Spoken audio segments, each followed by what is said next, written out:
இந்த வீடியோவில் நம்ம இந்தியாவுடைய மக்கள் தொகை எவ்வளோன்னு பார்க்கலாம். இன்னைக்கு கணக்குப்படி இந்தியாவில் 1.45 பில்லியன், அதாவது 145 கோடியே 56,99,548 அப்படின்னு சொல்லி முடிக்கிறதுக்குள்ள ஒன்றோ ரெண்டோ அதிகமாக இருக்கும்.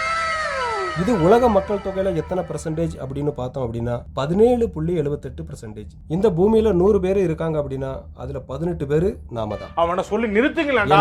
உலக மக்கள் தொகையே வெறும் 817 கோடி தான்.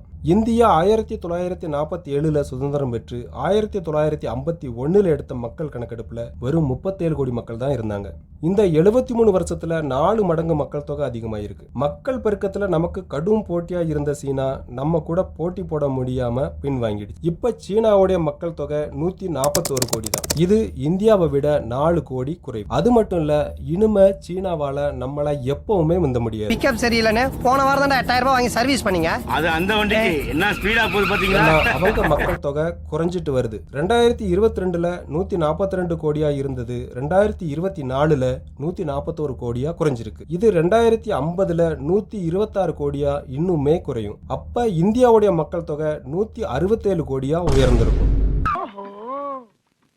கதை இப்படி போகுதா? 2050ல உலக மக்கள் தொகை எத்தனை கோடியா இருக்கும் அப்படின்னா 966 கோடியா இருக்கும். அதுல நம்மளோட பங்கு 17.30% இருக்கும். அதாவது இப்ப இருக்கிறத விட 0.50% குறைஞ்சிருக்கும்.